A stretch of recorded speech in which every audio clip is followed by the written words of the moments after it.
Welcome back, summoners from around the world, to a brand spanking new episode of our top 5 plays for League of Legends. From crazy escapes to mechanically stunning moves, this episode has it all, and then at the end we're running a skill cap giveaway to get some of you free access to their site. This is a great, well-rounded episode in my opinion, and I know you guys are excited, so let's dive into our first play from Special Effects on Ahri.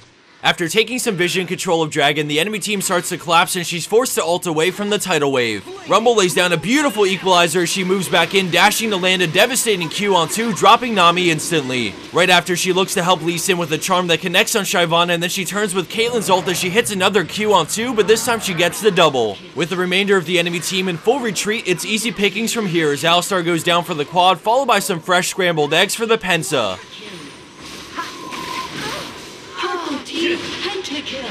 Stinking up the place at our number 4 spot is the duo bot lane of Ironhide Heroic on Braum and his AD carry on the Rat himself. In the beginning, he sneaks his way over to the enemy team as he opens with his W and gets some decent stacks on them, but then the enemy Aatrox shows up for the counter gank. Heal is used and Braum moves into place, creating a barrier to prevent some auto attacks, and then he ults to further disengage, but the enemy team is persistent. As Twitch backs away to gain distance, Braum slowly builds stacks, and once it triggers, the enemy team just switches to him. Big mistake. The Rat comes back in, opening up with his ultimate on Corki, and then Ironhide gets out as Twitch's auto attacks pierce through all three, demolishing them and turning the tides for the 3-0. Coming in at third place, we have Dat Vayne XD on Gnar with a super quick play that leaves a huge impact. As the enemy team engage, we see Gnar flank as the Fury enrages him and he flash ults all 4 into the wall, followed by the Boulder and massive wallop to lock them down. One by one, they smother the enemy team, getting 3 kills off the great flank and engaged by Dat Vayne XD.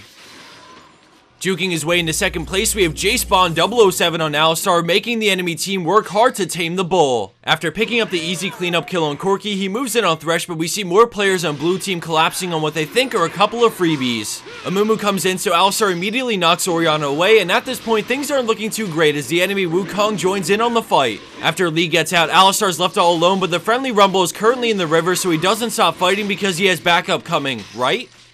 Nah. The Rumble decides to go up to help Lee, but that's quite alright because doing things solo is the J-Spawn way. A great headbutt avoids the bandage toss, and then the chase commences as he draws 3 champions to follow him into the jungle as he barely outranges the hook. He's forced to flash away, but then he gets crafty as he wards over the wall and headbutts over it, but he doesn't bat an eye at Thresh and keeps on running. Off the screen, the friendly Tristana is hustling to get over to him as he breaks line of sight. Thresh wards it, so he's forced to fight, landing an amazing WQ on 3 as Tristana blasts Orianna away while finishing Thresh. A quick face in the mountain absorbs the Q from Amumu as Triss gets the double and rocket jumps closer as he heals to stay alive and then headbutts him away. Because Amumu has nothing available to him, Alistar gets appropriate spacing and even decides to farm for Triss as she fires away and takes down the Mummy to kick off the killing spree.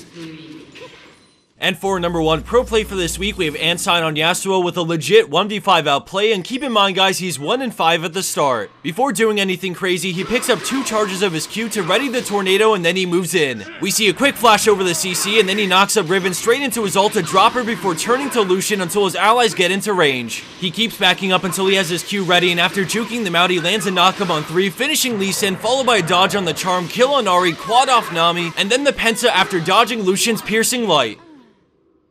And for the bonus clip of the week, we have Hunter got bored on Fiora with an interesting mechanic I've never seen before. As this plays on, I wanted to congratulate Ansine, who again was playing the Yasuo in her number 1 spot of this video. For those who don't know, starting with week 199 and going on for 1 full month, our sponsor SkillCap wants to treat you guys by increasing the reward for earning that number 1 spot from 25 to 100 bucks. That's 4 times the RP we were giving before, and I think that's pretty freaking awesome of them to step in and provide the best reward we've ever had. I wanted to use this time to briefly show you guys a preview of what their website is all about. So as you can see, I scroll down until I find the champion I want to master, and well, Ansine has me curious, how can I get that good at Yasuo? Well, like almost everything, it's a bunch of small little things that once you've mastered come together to improve your game. Some of those things can include mastering how to roam well and how to pick up on Qs so that you can effectively counter roam to make a big impact on the map. There's also knowledge to gain on subjects I don't see covered often, like learning how to counter heavy farmers like Nasus so that they don't go unchecked all game and wreck your face 50 minutes in.